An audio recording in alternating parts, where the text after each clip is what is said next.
금융노조는 선배들의 희생과 투쟁 정신으로 금융민주화와 금융노동자의 권익 향상에 앞장서왔다.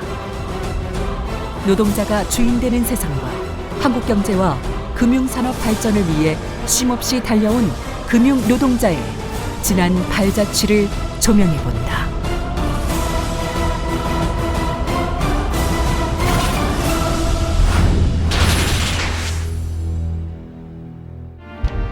(1960년) 4.19 혁명의 열기 속에 조응, 제일, 상업, 한일, 서울은행에서 노조 설립이 잇따랐으며 7월 23일 5개 은행노조는 전국은행노동조합연합회를 조직했다.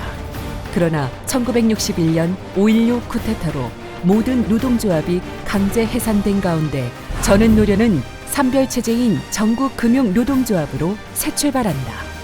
개발 독재 시대였던 60년대 금융노조는 1일 2회 어음 교환제도 폐지 등 노동조건 개선과 금융민주화의 초석을 마련했다.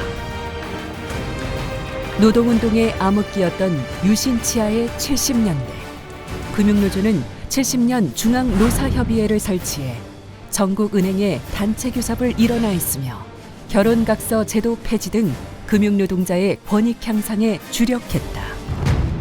1980년 민주화의 열망을 총칼로 짓밟고 정권을 장악한 신군부에 의해 전국금융노동조합연맹으로 또다시 재편되었다.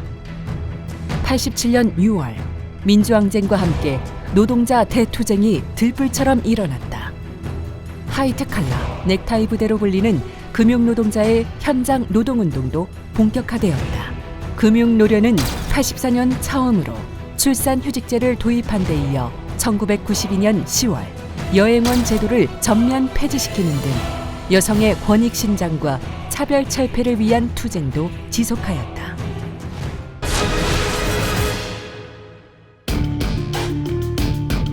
(1997년 12월) 한국 사회를 송두리째 바꾼 IMF 외환위기가 불어닥쳐 구조조정의 피바람이 금융산업을 휩쓸었다.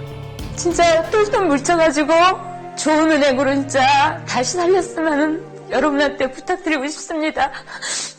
거대 자본과 권력에 맞설 강력한 노동조합이 절실해진 가운데 2000년 3월 3일 전국금융산업노동조합이 출범했다. 같은 해 6월 정부는 은행 구조조정 계획을 발표했으며 금융노조는 관치금융 청산을 위한 정부와의 전면전에 돌입한다. 7월 11일 금융노동자는 금융산업 역사 100년 만에 처음으로 금융노동자 총파업이 실현되었다. 연세대와 명동에 모인 6만 5천여 명의 강고한 총파업 대호 속에 금융노조는 정부 주도의 강제 합병 금지를 관철하는 등 총파업 승리라는 한국 노동운동의 새로운 이정표를 세웠다. 진통 끝에 국민은행과 그러나 주택은행이 2000년 말 발표했습니다. 정부는 노정 합의를 파기한 채 국민은행과 주택은행의 강제 합병을 밀어붙였으며 국민 주택 동지들은 엄동설안에서 6일간 가열찬 총파업 투쟁을 벌였다. 2003년 조응은행 지부는 정부의 매각 강행에 맞서 총파업을 벌여 3년간 독립경영 보장, 인위적 인력 감축 금지 등의 합의를 이끌어냈다. 2004년엔 시티그룹의 한미은행 인수에 맞서 한미은행 지부가 장장 18일간의 총파업 투쟁을 전개하는 등 IMF 이후 일터와 생존권 사수를 위한 금융노동자의 투쟁은 계속되었다. 한편 금융노조는 2002년 전 산업 최초로 주 5일 노동제를 쟁취하는 등 노동시간 단축, 살인적 노동강도 해소에도 혼신을 다했다.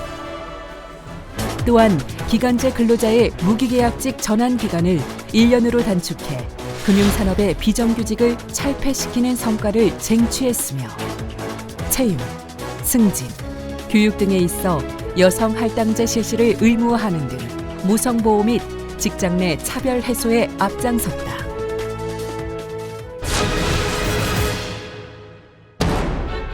(2008년) 출범한 이명박 정권은 노동기본권을 말살하고 금융노동자를 벼랑 끝으로 내몰았다.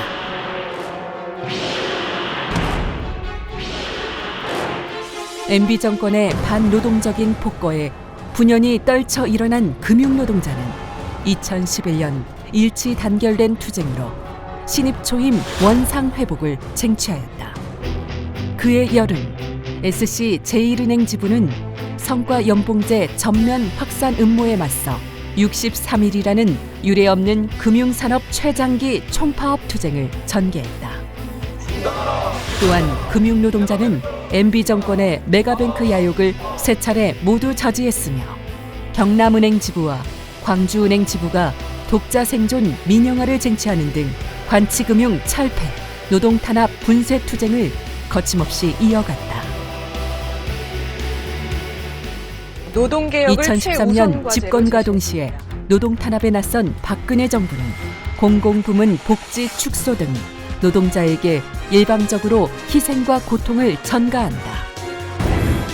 금융권은 카드사 개인정보 절취 및 유출 사태, KB금융 낙하산 경영진의 권력 암투, 하나금융지주의 외환은행 조기 통합 추진, 정부의 일방적인 금융기관 재편 등 금융노동자는 사상 초유의 위기에 직면한다.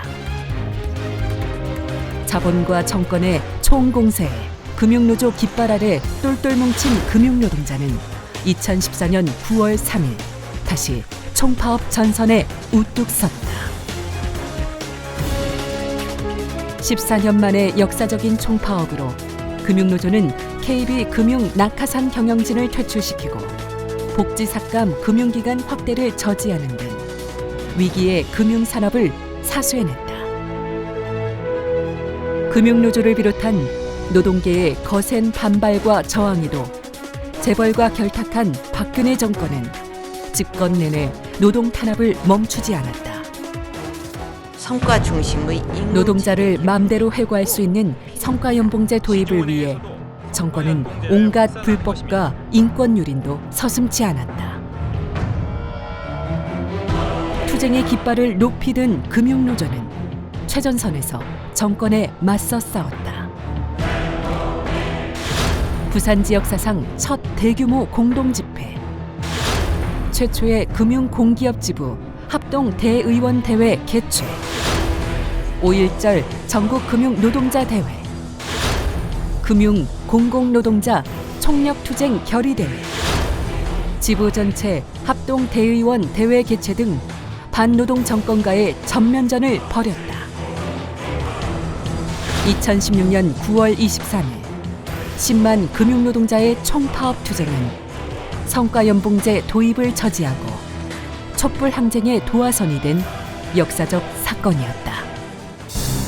촛불 집회에 적극 결합해 국정농단 주범 박근혜를 심판하고 보수정권 9년을 끝장냈으며 선도적인 대선 투쟁으로 친노동 정권을 창출해 새 시대의 문을 열었다. 선서합니다. 문재인 정부 출범으로 오랫동안 이어온 금융노조의 정치 세력화가 실현된 가운데 새 정부는 성과 연봉제를 완전히 폐기하였다. 한편 금융노조는 박근혜 정권에 의해 파괴된 산별교섭 복원을 위해 교섭 복귀 촉구 및 항의 농성, 지부별 순회 집회, 금융권 적폐청산 투쟁 등 다각적인 압박 투쟁 끝에 산별교섭 복원을 쟁취했다. 금융노동자를 사지로 내몰고 있는 과당 경쟁 근절 투쟁, 비정규직 및 저임금 직군 처우 개선과 여성 금융노동자의 권리 쟁취 등 금융노동자의 노동기본권 지키기에 주력해왔다. 인터넷이나 모바일 4차 산업혁명과 비대면 채널 확산, 직장 내 차별 철폐, 노동시간 단축, 금융권 적폐 청산 등 금융노조는 수많은 과제와 도전에 직면해 있다. 작용하고 있습니다. 10만 금융노동자여, 사업장의 벽을 넘어 한국을 대표하는 명실상부한 금융산별노조를 완성하고 금융산업 발전과 금융공공성 강화, 노동 존중사회 실현을 위해 힘차게 전진하자.